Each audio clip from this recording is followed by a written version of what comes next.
Your iPhone can take some amazing photos if you have the right settings. In this video, I'll go over each and every camera settings on your iPhone so that you can take the best photo possible on your iPhone.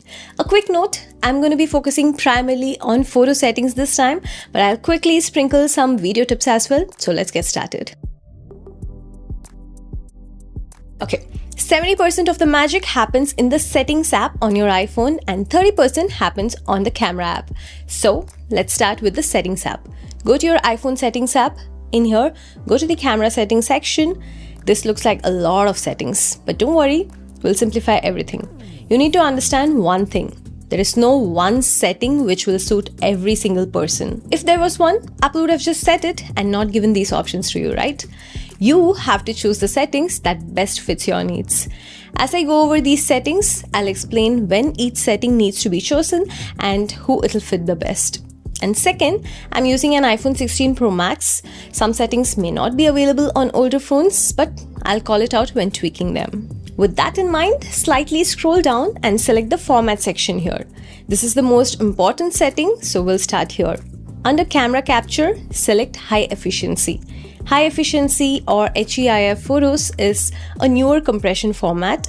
Most compatible is the generally known JPEG format.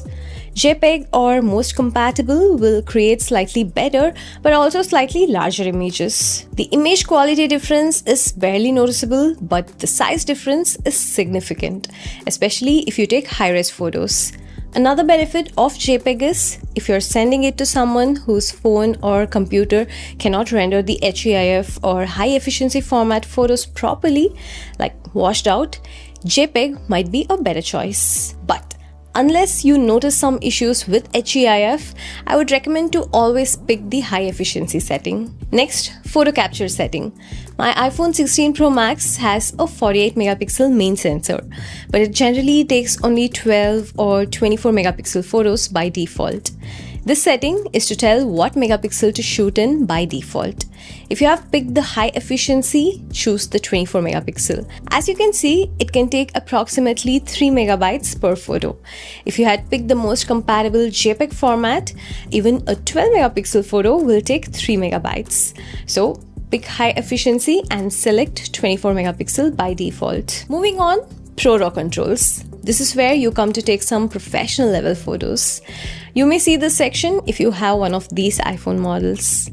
To oversimplify things, ProRAW is a photo format from Apple which stores a lot more information when capturing photos.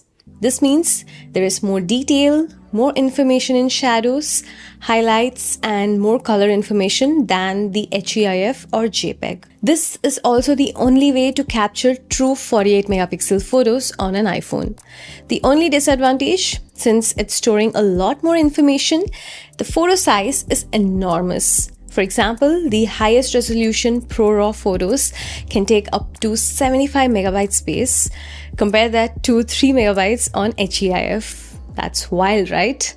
But that's the amount of details and resolution the ProRAW photos can have. My suggestion, turn on the ProRAW and resolution control. This won't take a ProRAW photo by default. It'll simply give you the option in the camera app. Enable ProRAW photos in camera only when you know it's an important shot. For everyday use, just keep ProRAW disabled and take HEIF photos. I will show all these settings in the camera app later. Even under ProRAW, there are some more extra settings. Let's understand those first. Once you have enabled ProRAW controls, go to ProRAW default settings. The top section says what sort of information to capture, and the bottom section says how to sort them in an image file. HEIF Max captures less detail, but just in 48 megapixels. ProRAW captures as much information possible in either 12 or 48 megapixels, but in a larger file. My recommendation here, since you will turn this on only when you need for the best photos, choose Pro Max to capture every detail possible. I'll give you more tips on this when we talk about the camera app. Under ProRAW format, I'd actually go with the JPEG XL lossless. JPEG XL is a newer format and JPEG XL lossless is a good middle ground between file size and data stored. Okay, as I said, we'll talk more about these when we go to the camera app. where I will show you even more customization when capturing a photo. Next, the Pro format for videos called the ProRes. It's similar to ProRAW, larger file, but with more information for videos. I'll make a separate video on iPhone video settings where I will talk all about this in more detail. Okay, now let's go back. We have already set some important settings, a few more smaller changes to make things easy while capturing photos. Go to Preserve Settings. This whole page is to tell your iPhone which settings to keep when exiting and opening the camera app again. For example, I changed the aspect ratio in the camera app. If I exit the app and come back again, the app will default back to 4:3. To retain the settings, you can come here and enable creative controls. Now it'll make sure to leave it at the last used settings. You can adjust your preference here. What I would like to preserve are camera mode, controls menu, exposure adjustment, night mode, and live photo. Again, there is no right setting here. Tweak it on what you feel improves your workflow. Going back again, under composition, enable grid level, mirror front camera, and disable view outside the frame. Grid is the two horizontal and vertical lines you can see in the camera app while taking a photo. This helps in the photo composition for a more pleasing photo. Keep the subject in one of these intersection points for a more pleasing photo. I like to keep this on.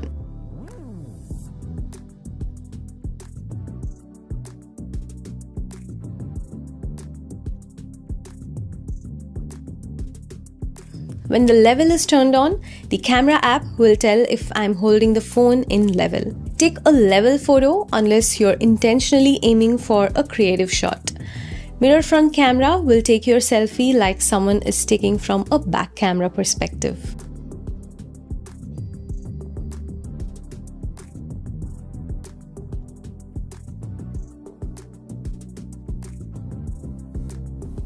And finally, I like to disable viewing outside the frame. This is how the app looks with this setting on, and this is how it looks with the setting disabled. Viewing outside the frame messes up my composition sometimes, and I like to keep it off. As always, pick these settings which best work for your workflow. Okay, final setting in this settings app. Go to Fusion Camera section.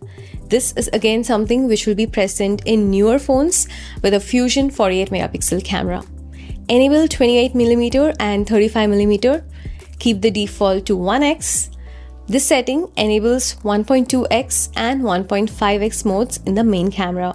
You can use the 1.2 and 1.5x modes in the camera app like this. This 1.5x fusion mode is not as same as capturing in 1x and cropping it 1.5 times. Since newer iPhones have 48 megapixel camera, and when you capture at 1.5x, it uses the middle part of the sensor to capture in full 24 megapixel. Since the default photo at 1x is also 24 megapixel in iPhones, capturing at 1x and then cropping to 1.5 times will result only in a 12 megapixel photo.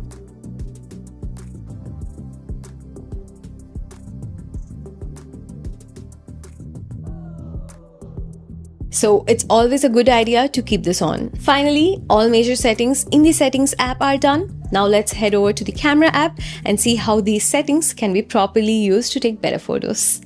One of the major settings we spoke about was the ProRAW settings to capture larger but more detailed photos. As I said before, enabling it in settings will only bring this option to the Camera app. If that option is disabled in settings, this won't even show up in the Camera app. When it's enabled, and if you see this icon, it's taking a normal HEIF photo. To capture a ProRAW photo for that best photo, tap on it to enable taking in ProRAW. When you capture now and view the photo information, you can see that this photo is now a ProRAW photo with a much larger file size. It may look exactly the same as a non-ProRAW photo at first glance, but it contains a lot more data than a regular photo. If you edit this photo on some editing app like Lightroom Mobile, you can bring a lot more detail, colors, and flexibility to the image. A regular photo will not be able to bring as much detail in dark and bright parts of the image. Check this contrasty scene in a normal photo. When I try to bring down the highlights, not much details are recoverable. This is a ProRAW photo when I bring down the highlights, a lot more information can be seen. Second, the default ProRAW setting is the one you set in the settings here, like ProRAW Max at JPEG XL lossless. But say you just want to take a 48 megapixel photo in HEIF. You can view those additional options in the camera app by long pressing on the ProRAW option. It'll expand to show all of the available options. Here you can pick HEIF Max to just take a 48 megapixel photo, which will be a much smaller but higher resolution photo. And since you didn't preserve the ProRAW settings, the next time you can open the camera, it will open back in the default mode, saving precious storage on your iPhone. This way you can enable the highest setting only when you need it. The same thing applies for video as well in the video mode. It's called ProRes in the video mode. Okay, a lot of settings, a lot of information. Hopefully now you know which setting to turn on for which situation and how to tweak them according to your needs. These are just settings. I'll make a separate video to give you more tips and tricks in capturing a good photo, including composition techniques, exposure techniques, iPhone hidden camera features, etc. If you think that'll be a useful video, let me know in the comments.